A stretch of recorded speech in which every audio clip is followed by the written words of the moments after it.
Subscribe करते वक्त bell icon को जरूर प्रेस करें जिससे लेटेस्ट एजुकेशनल वीडियोस का नोटिफिकेशन आपको मिलता रहे। स्टैट्यूटरी मीटिंग, इस वीडियो में मैं आपको बताऊंगा स्टैट्यूटरी मीटिंग का बेसिक कॉन्सेप्ट क्या है, इसका बेसिक लॉजिक क्या है। Statutory meeting is the first meeting of the member of a public company. It is held once in life of a public company that limited by shares. Statutory mean legal, so this meeting is totally based on a law. Must be certified at least 2 directors. Statutory meeting जो है पहली meeting होती है public company की, जो company नई बनती है।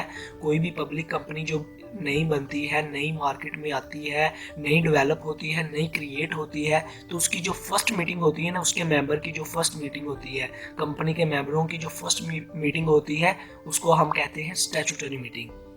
और ये कंपनी की लाइफ में सिर्फ एक ही दफ़ा होती है।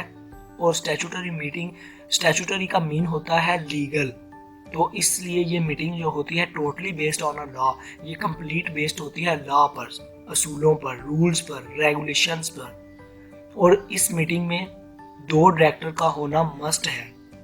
और ये मीटिंग जो है नॉट लेस देन 1 मंथ और नॉट बिफोर देन 3 मंथ्स। और ये जो मीटिंग है 1 मंथ से कम नहीं होनी चाहिए और 3 मंथ से लेट नहीं होनी चाहिए। इसके दरमियान में इस मीटिंग का होना ज़रूरी होता है।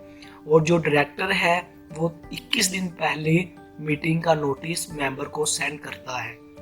और स्टैट्यूटरी मीटिंग जो है इसका सबसे बड़ा बेनिफिट ये है कि हम प्रोवाइड करते हैं हमारे कंपनी के मेंबर्स को लेटेस्ट इंफॉर्मेशन, उनको डिस्कस करते हैं उनके साथ फ्यूचर प्लान, कंपनी के जो फ्यूचर प्लान है इसमें डिस्कस करते हैं कि कितने शेयर्स इशू करने हैं कंपनी ने और किसको कितना शेयर देना है, कंपनी ने कितना कैश रिसीव करना है शेयर्स के ज़रिए से, कितने डिबेंचर इशू करने हैं, कितना लोन लिया है, कितनी क्रेडिट, ये सारी चीज़ें जो है इसमें बेसिक चीज़ें जो होती हैं कंपनी की मेंबर जो है वो डिस्कस करते हैं। आई होप दोस्तों आपको स्टैट्यूटरी मीटिंग का बेसिक लॉजिक तो पता चल गया होगा। अगर वीडियो अच्छी लगी हो सब्सक्राइब और लाइक करना मत भूलिएगा।